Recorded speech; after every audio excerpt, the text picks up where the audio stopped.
And start. Our notes on 6.4 deal with scatter plots and trend lines. And my essential question is, how do I write an equation of best fit? So the first thing I want you to know is, what's a scatter plot? It's where we plot points, plotted points on an x y axis. A scatter plot is very similar to the words in English. When I say I'm going to scatter something, it means you're going to spread them out. If I scatter, my room is very scattered, I imagine clothes being on the floor in a bunch of different directions. A scatter plot means we're going to be taking these points of data and plotting them along an XY axis. I'll give you a quick example. Let me scoot this up a little.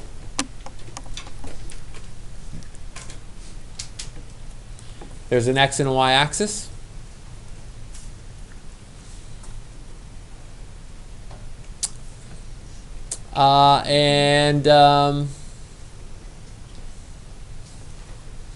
Trying to think of let's do this. Let's do weight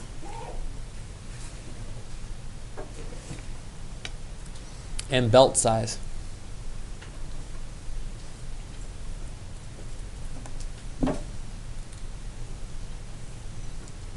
How much you weigh and what your belt size is. Kind of two interesting things, okay? I don't know how much you weigh. I don't know what your belt size is, but I have a feeling that if I were to make a scatter plot of this data, it would look something like this.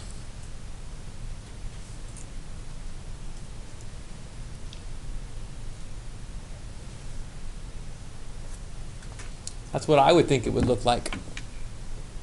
I would think that the more you weigh, the bigger your belt size would be. Or the less you weigh, the less your belt size would be. I don't know if that makes sense to you or not. Thank you, Ralphie. Does that make sense to you?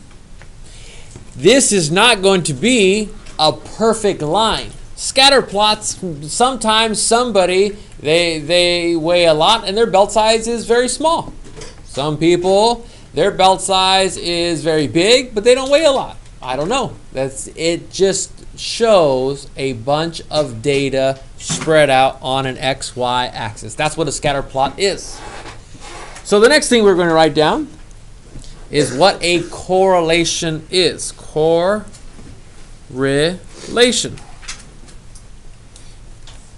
Scatter plot was the first thing. A correlation is our second thing.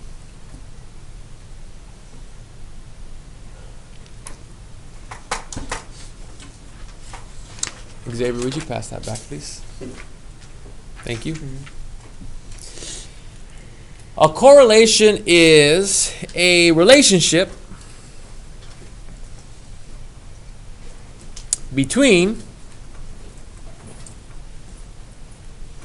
two things.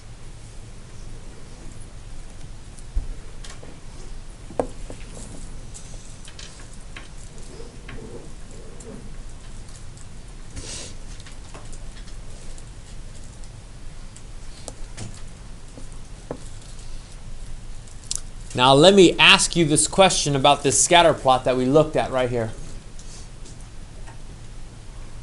Do you think that there is a relationship between weight and belt size?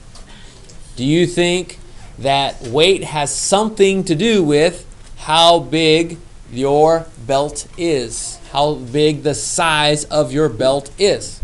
Does that make sense to you? Is there a relationship?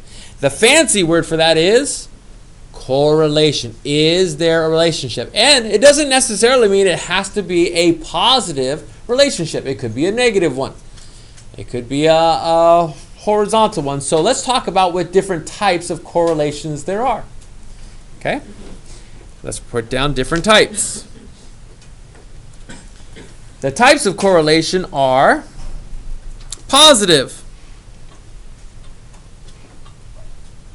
negative,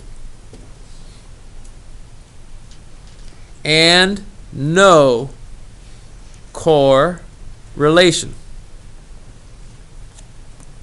There are positive correlations, there are negative correlations, and there are no correlation. Let me give you some examples of a positive correlation. Let's just draw a quick picture, and I'm just going to not even label this with an x-axis and a y-axis. I'm going to have my x-axis and y-axis, but I'm not going to say what it is. This is an example.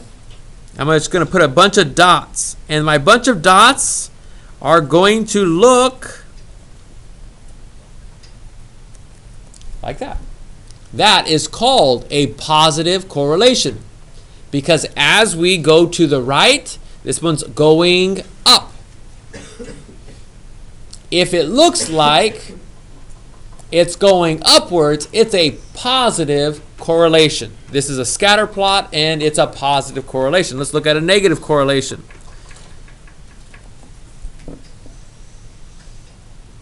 If a positive is going up, then a negative correlation is trending down. Ooh, there's a fancy word for you. Trending. It's trending now. Going downwards.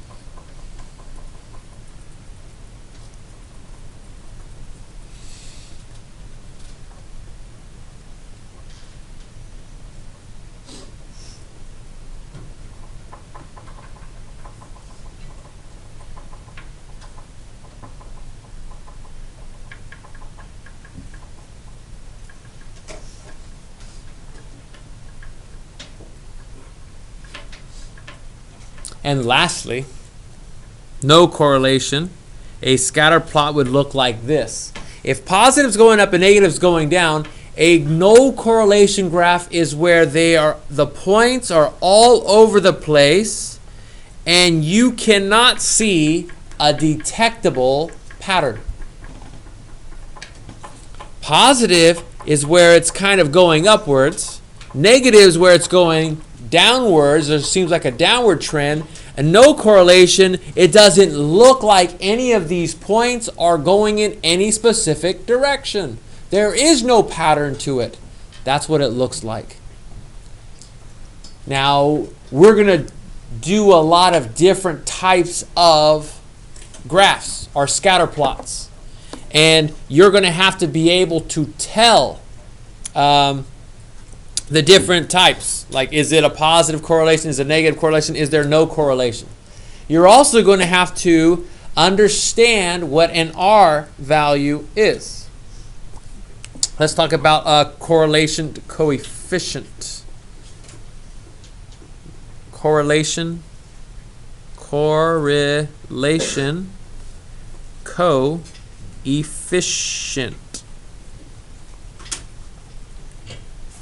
Correlation coefficient. Zoom it just a little bit. There is a variable for something called the correlation coefficient. It is the variable R, and it's usually a lowercase r. I'm going to underline correlation coefficient because that's something that I want you to know.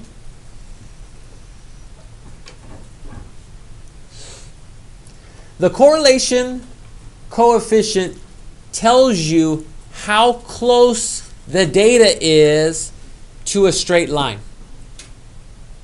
How close the data is, how close is the data to a straight line. That's what the correlation coefficient tells you.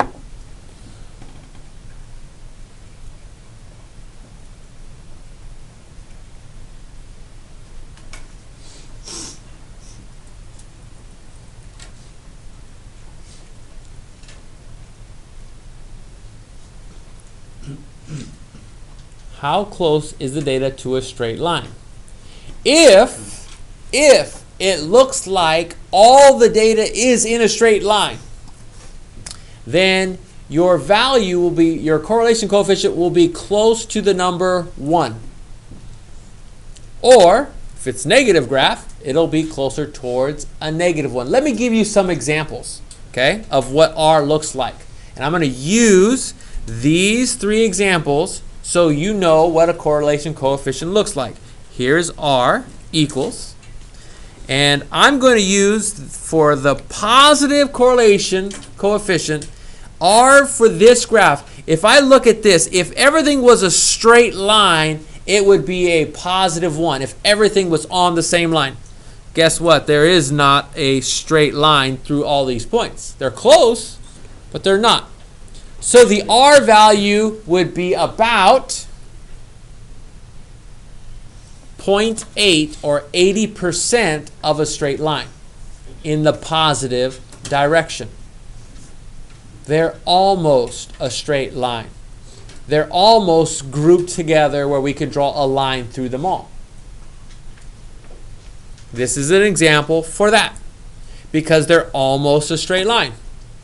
But if I look at the negative one, see how they're spread out a little bit more than that one? And it's going downward. The R value is going to be a little bit less. And since it's going downward, it's going to be a negative number. The negative value represents this going down, and it's farther away from each other, but they're still pretty close to a straight line. It's probably about negative 0.7. Negative 0.7. It's like 70% of a straight line. Still pretty good correlation coefficient.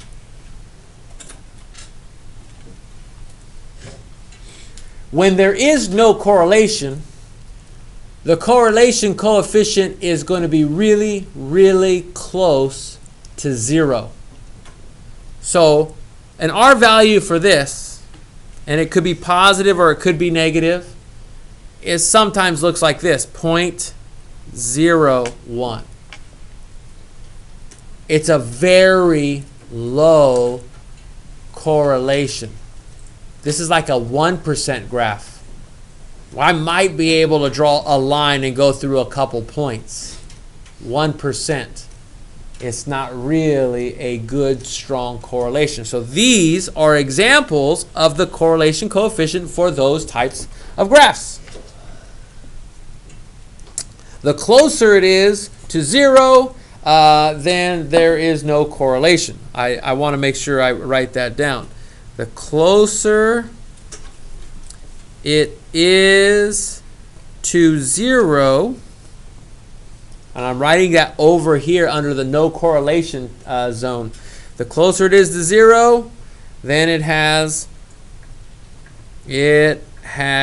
no correlation. It has no correlation.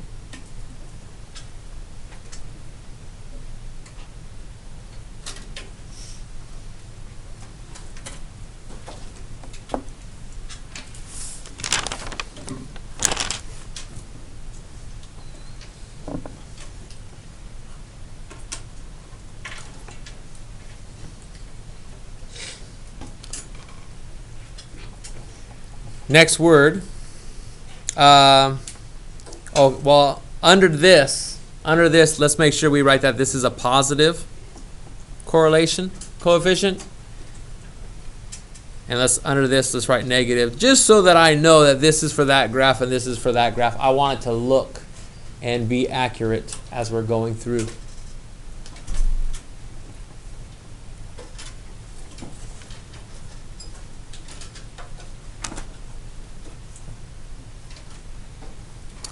Next word, causation.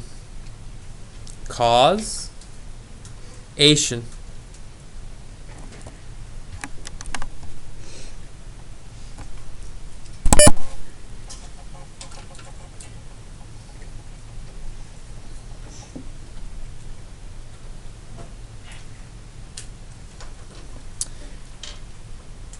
When you see the word causation, I want you to think of, does it get caused by? That's my unofficial definition. Causation, that's the Mr. Paramo definition. Does it get caused by? Is it created by this? Okay? So let me just go back to what we talked about before. Okay?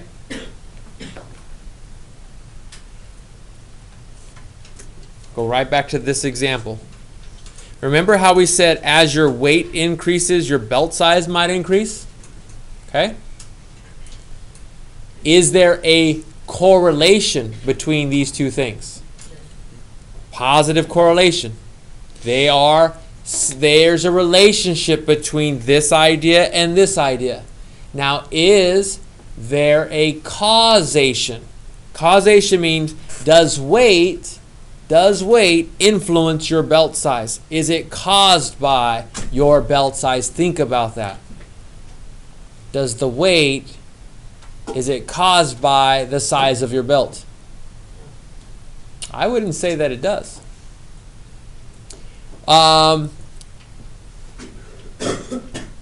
Some people might think, well, you know, the more you weigh causes you to have to undo your belt. I don't know. You know what I mean? You are going to have to make educated decisions on whether something is caused by something else. Sometimes it has nothing to do with the other thing. You have to make decisions, and we're going to give you some word problems on your worksheet today that will ask you to determine, is it caused by it?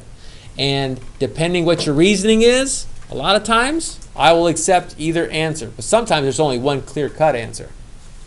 The last thing we have to do is do this line of best fit. This is what the majority of our work is going to be on today. Line of best fit. Pew.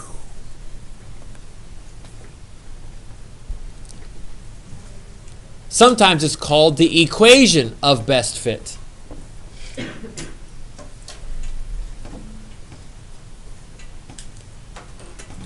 When you are writing a line of best fit, I want you to think of you're drawing a trend line. A line that goes through most of the points.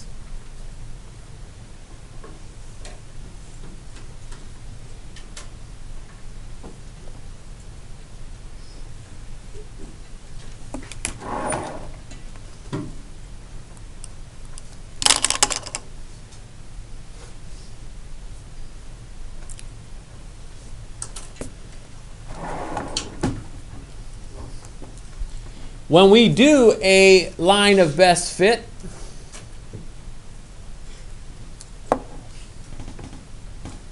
we are going to be writing them in terms of y equals mx plus b. You've seen that before. We did that in Unit 3 and in Unit 2, Unit 3, I want to say it was. So it comes back in our statistical unit as well. We're going to be writing y equals mx plus b form of equations. We're also going to be using the formula to find the slope. Bless you. So we're going to need the slope formula. M is equal to, and it's a fraction. I think you might remember it. Something over something. Do you remember what goes on top?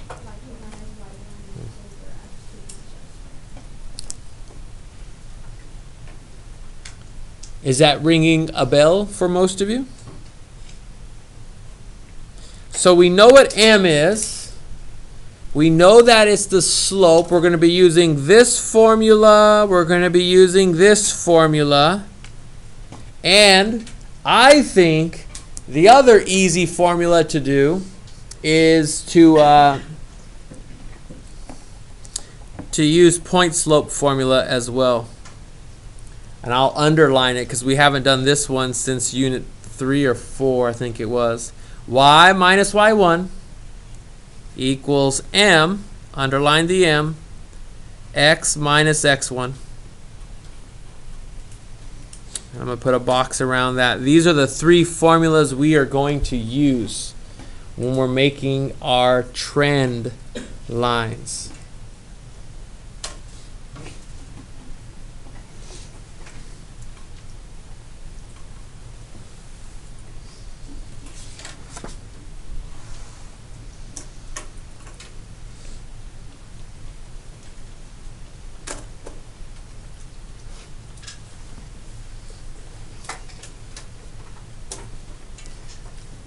So we're going to use these three things. Let's do an example. And I'm going to do the example on the other side because I've ran out of room over here. So I'm going to put over. I'm going to turn my paper over. I can't fit it in anymore. So we'll just go right here to the top. And let's say, for instance, that we have a table and it says adults and it says children.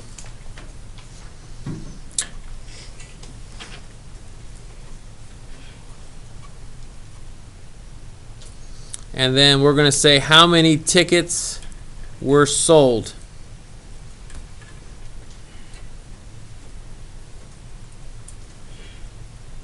The first group had 10 adults and 30 children.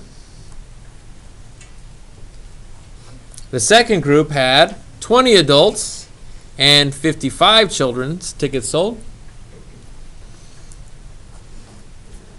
The next group had 30 and 80. The next group had 40 and 112.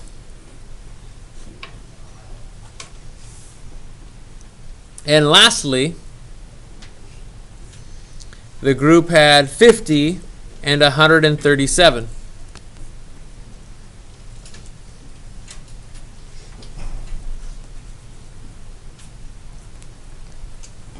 Do not expect this to go up by the same amount every single time. So this was 30. How come it wasn't 60? Because we're using actual data. How come it wasn't 90? Well, because we're using some actual data. So let's do this. Let's make a scatter plot of this information.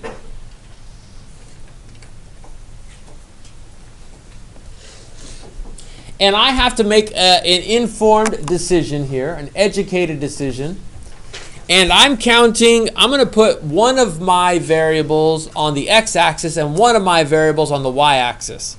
And when I look at this, I feel like, maybe it's because I'm an old guy, I feel like the adults belong on the x-axis. They're the ones who probably drove to wherever it is that they took these children. So the children probably are depending on the adults. So that means my adults are independent. My children are my dependent variables and my dependent axis, my y-axis. Now, what am I going to count by for adults? What do you think I should count by? Oh, I agree. Let's put down 10, 20, 30, 40, 50, and they need to be equally spaced apart. I'm going to even write that down. 10, 20, 30. That's called the scale. I'm going to put my scale on the x-axis. 10, 20, 30, 40, 50. What about my y-axis for children? What should we count by? It's a little bit harder, huh?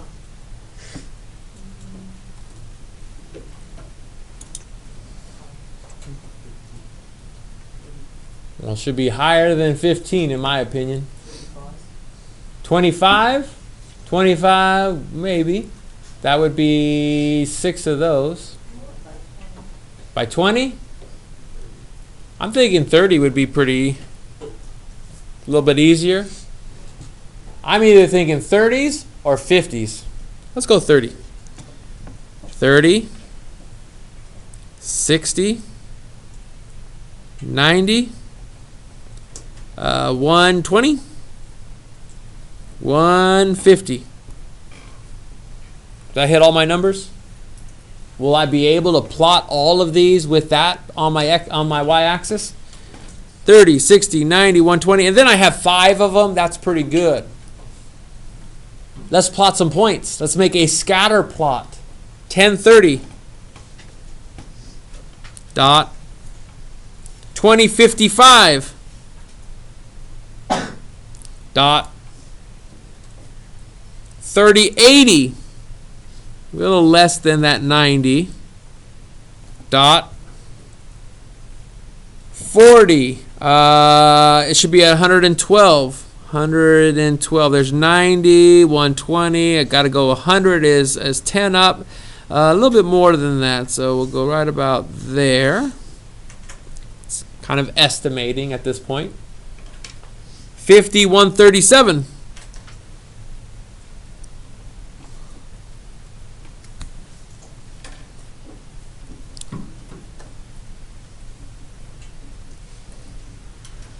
Right now, you can tell me something. You can tell me, is there a correlation? Think about it. Don't say it yet.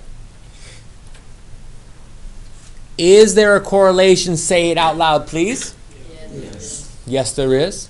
My next question to all of you. Is the correlation, don't say it out loud, is it positive, is it negative, or is there no correlation? Positive, negative, or is there no correlation? Say it out loud, please. Positive. Good job. If we were going to say an R value for this, the R value, the correlation coefficient, would be around, what number do you think it would be? 0.9 sounds pretty darn good. I would guess it'd be around 0.9. How close is it to a straight line is what I'm asking you. So just by doing this, we can figure out all those things we've just talked about.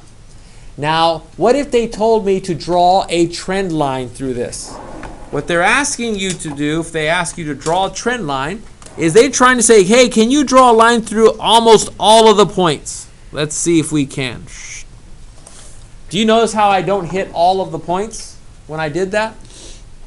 But you're trying to draw a line through almost all of the points if you can. That's what a trend line is.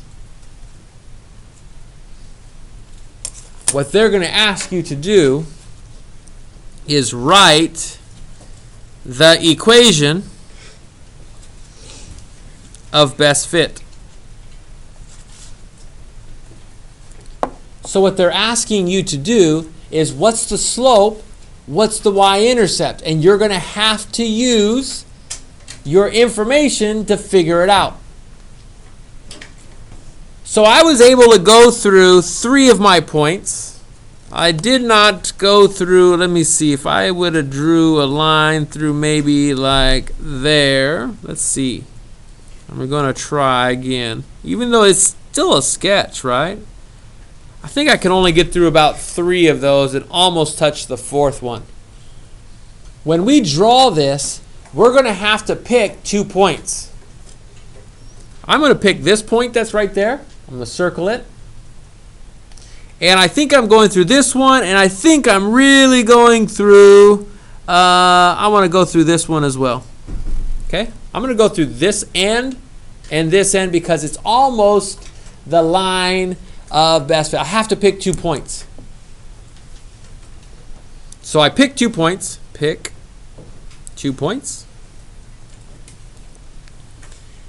And I can even circle it on my table if I want to. And the first thing I find after I pick the 2 points is I figure out what M is.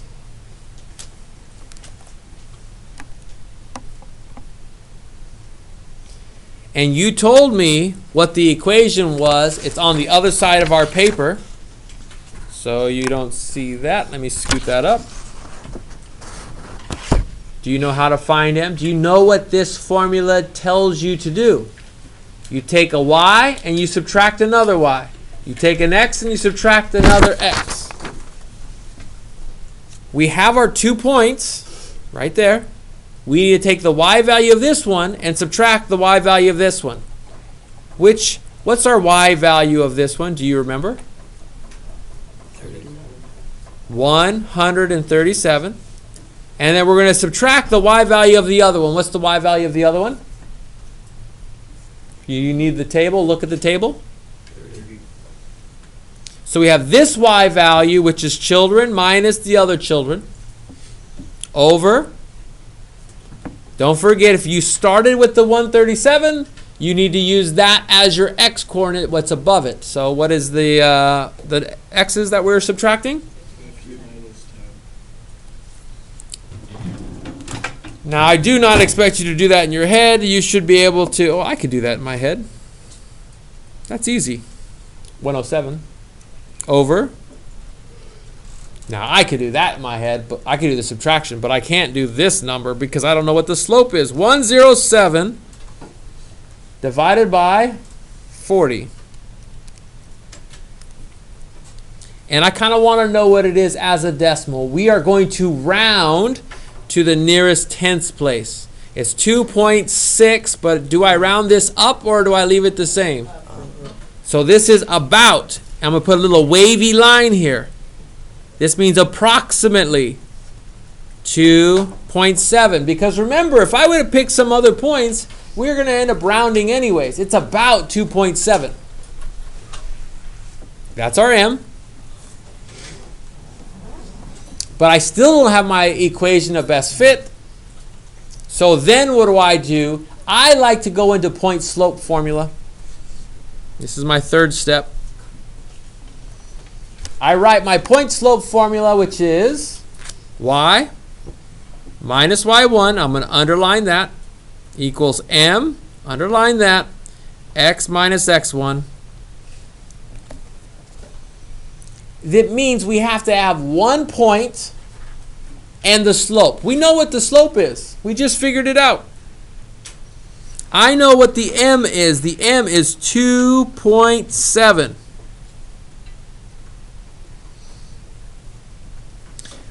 What you might be confused with is what do I do with this x1 and this y1? You pick one of the points that are on the line.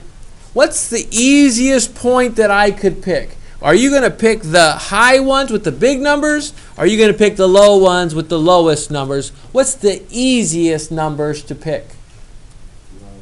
The low numbers. Always pick the low numbers because they're easier to work with. Makes your life a whole lot easier. Which one's your x coordinate? Is it the 10 or the 30? If it helps you, maybe you should label which one was on our x-axis, which one was on our y-axis. That'll let you know which one is your x value and which one is your y value. Well, if the adults are 10, then what's the children? What's the y coordinate that we're going to do? 30. Minus 30. We're doing the opposite of that 30. Now you have all the information you need for the equation. You're going to simplify it. We have to go right back to chapter 1. The first thing you learned in this class, or I reminded you of, was something called the distributive property. And what I told you the distributive property was it's like the donut rule. When you have donuts, you can't give donuts to half the class. They don't like that very much. It's not fair, Mr. Paramo. You have to give donuts to everybody if you bring donuts to the class. So 2.7 times x, you're multiplying. 2.7 times a negative 10 is, I can do that in my head. Do you know what it is? It just moves the decimal place one spot to the right. Equals y minus 30. You're almost done. You only have one more step to do. We want this y by itself. So I got to move this minus 30. What do I do with that minus 30? We're going to add it. Whatever you do to one side, you do to the other. And then we're going to get this equation or the line of best fit. What is 30 minus 27? Some of you can do that in your head. This is your equation of the line of best fit.